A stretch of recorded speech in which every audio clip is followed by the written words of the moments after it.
Hey there, this is Man, and welcome to our channel Reboot Tutoring. For today's video, I'm gonna teach you how to balance a chemical equation in a very easy and proven way.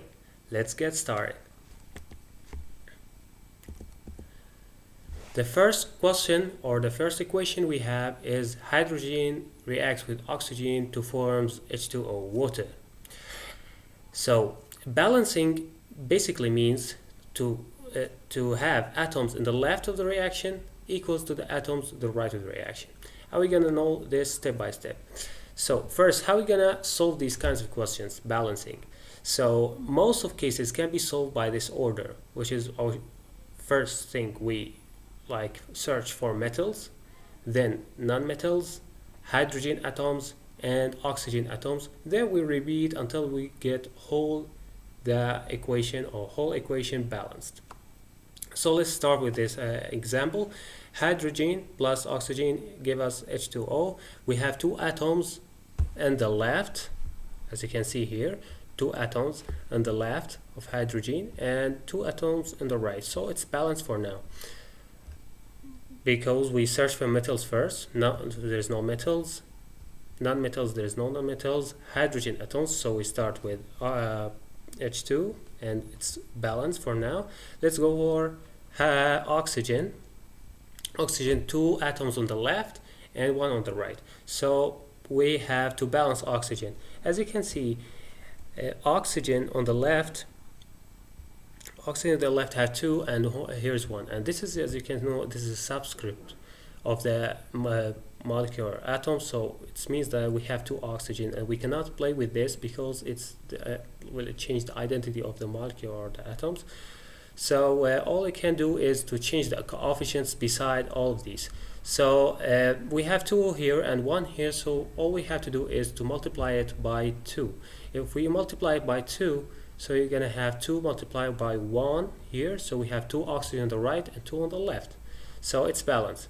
But let's recheck. Metals, no. Non-metals, no. Hydrogen atoms, we have 2 on the left and 4 on the right.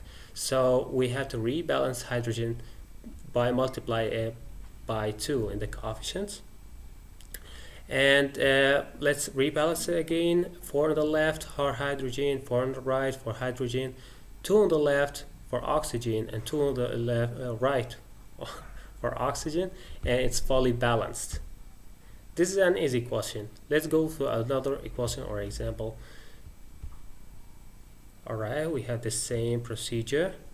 As you can see, this is potassium chlorate, and it's decomposed into KCl, which is potassium chloride, and oxygen. So let's do what we have learned. First, we have to check for metals. Potassium is one of the metals, and how we can know it's metals or not? From periodic table. Okay, so we have potassium first. We have one on the left and one on the right, so it's balanced. Let's go for non-metals. Non-metals, which is chloride, one on the left, one on the right, so it's balanced. Let's go for hydrogen. There's no hydrogen. Let's go to the oxygen. Oxygen, we have 3 on the left and 2 on the right. So there is the minimum between these two numbers, it's the number 6, which is we have to multiply this by 3 and multiply this by 2. So we have 6 atoms on the left and 6 atoms on the right.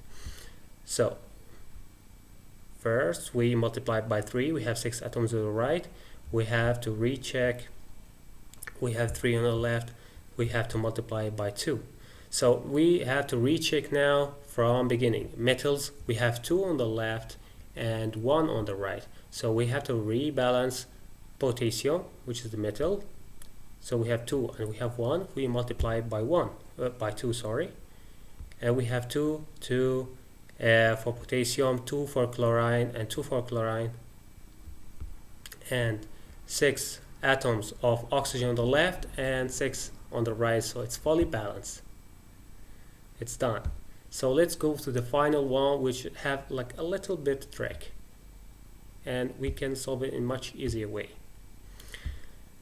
The last question we have is potassium hydroxide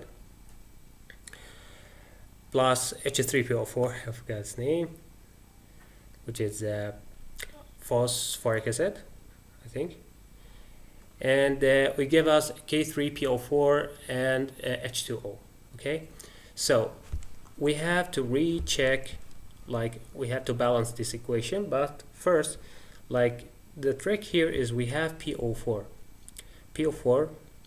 which is phosphorate on the left and phosphorate on the right. If you wanna do it one by one, like atoms for atoms and 1p atoms, you can do it, but it takes much time. So we have a trick here. We can solve it in a very easy way. We're gonna treat PO4 as whole one atom. Okay, so PO4 on the left, 1, PO4 on the right, 1. So let's begin. Metals. We have 1 metals K on the left and 3 on the right.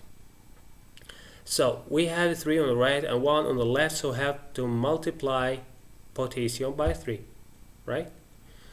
3KOH plus H3PO4, K3PO4 plus H2O. As you can see, the potassium is done, 3 on the left, 3 on the right. Non-metals here, we can treat it as PO4. PO4 is a non-metal here. So we have 1 on the left and 1 on the right. So we leave it. And we excluded oxygen from it. Okay, we can know right now. And OH, sometimes we treat OH like it's OH on the left, OH on the right, but we don't have OH on the right, so we cannot do that. So let's go for hydrogen atoms. Hydrogen atoms on the left, we have 3 multiply with 1, we have 3H here, and we have 3H here, so we have 6 on the left. Let's see here, we have 2. So 6 and 2, we have to multiply this by 3. 3 multiply 2, we have 6, and we have whole here 6 atoms of hydrogen. Let's go to the oxygen. Oxygen, we have a 3 oxygen on the left. We excluded all the oxygen from PO4 because we already treated as 1. 3 OH, like we have a 3 oxygen on the left, and we have a 3 oxygen on the right. So it's balanced. K balanced, PO4 balanced, hydrogen balanced, oxygen balanced. This is the final question, and it's done. So thank you for watching this. I hope you learned and enjoyed the video. If you would like to have more of these videos, please like and share with your friends if you like, and subscribe this channel for more of this content or other science that Reboot Tutoring teaching. Thank you very much.